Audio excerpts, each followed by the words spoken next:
What's up, everybody? This is Whiskey in the Six. I'm Rob. Today, I have a gift from Christy from Zazarak Company. Buffalo Trace, straight Kentucky bourbon.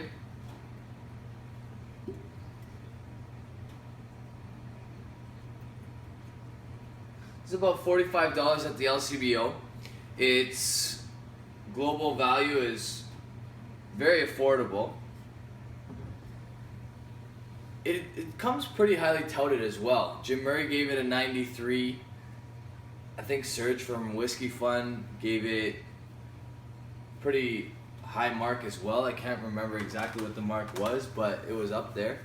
And it's won double gold at all. I think it was the California Spirits competition.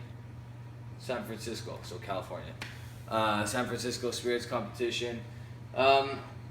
It's really good stuff, and it's affordable, which is the case for most bourbons, especially in Ontario. When compared to Scotch, bourbon is pretty affordable, which is nice. It's bottled at 45%. We know that there is at least 51% of the grain being used for this being corn whiskey, because it is a bourbon. But it doesn't disclose exactly what else is used in the blend. This is in lieu of what will be happening in Toronto tomorrow, which is the Buffalo Trace Lottery. Okay, the Buffalo Trace Lottery includes all the antique series, all the Pappy Van Winkle stuff, and it happens every year in various pockets of North America. Not very much is released. So if you're lucky enough to win, you get the chance to buy one of these bottles. All right, this is not included in the antique series.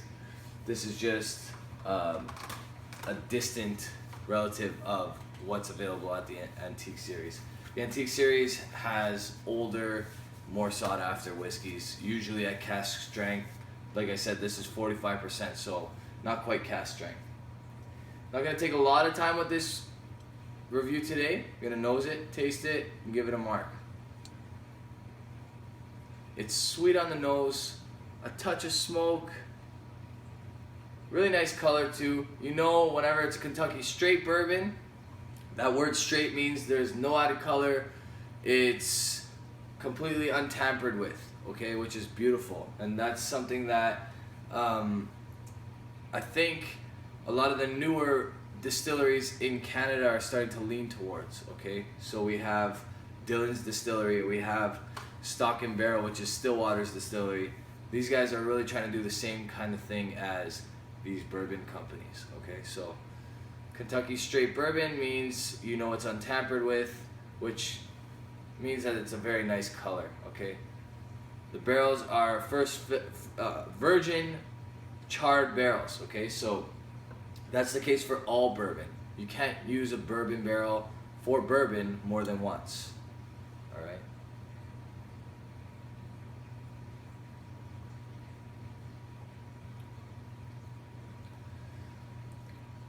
Got some like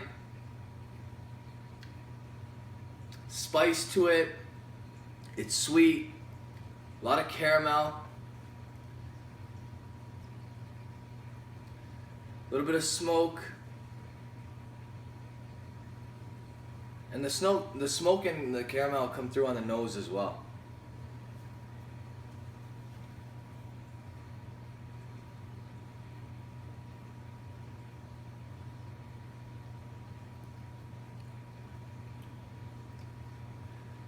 I want to say some hard candy as well, like a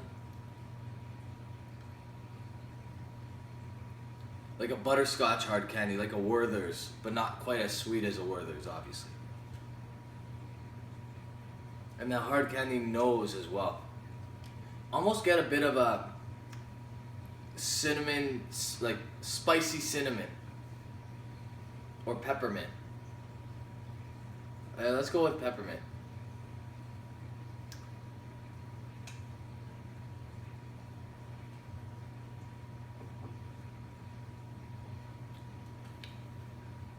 There's a buttery corn note there too.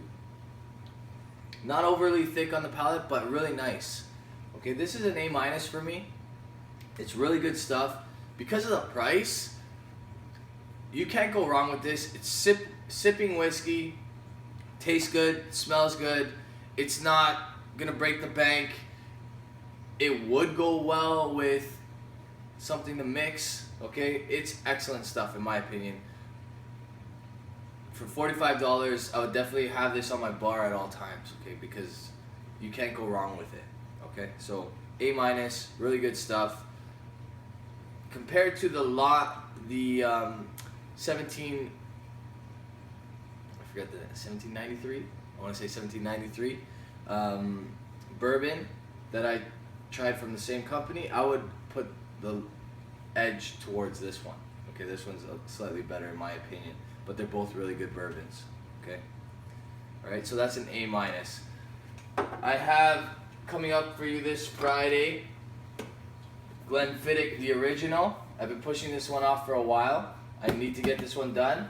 So that's happening this Friday. So stay tuned. And then I plan to go into my minis here and do this Glenmorangie mini set. I'll probably start with the 10, go to the Santa, the Quinta Ruben, and then last but not least, the Nectar d'Or. Okay, so that's coming up. Have a whole bunch of stuff coming up. It should be a good year. I'm gonna try to include some of my star barrels in between. All right, but I want to get through some of this stuff because the point of this channel is that people can go out there and they're used to, for example, buying Canadian Club 9-year-old. What's available in that price range that's better, worse, or maybe this is just really good for that price range. So the whole point of the channel is to give people an idea of what they would be able to buy. So it's not just about reviewing the high-end stuff. It's also about reviewing stuff that's affordable so that people get an idea of what they're spending their money on, if they should be spending their money on it, if there's anything better for that money in that range. Okay, so that's the idea. Anyway, I'm on Instagram, Twitter, Facebook. On Instagram, I'm at Whisky in the 6. On Twitter, I'm at Whisky_in_the_6. And on Facebook, I'm Rob Reviews. If you like this video, you can subscribe below. I have a ton of other videos you might want to check out. I believe this is video 91. So please feel free to look in the archives and watch some of the other stuff. Cheers, guys.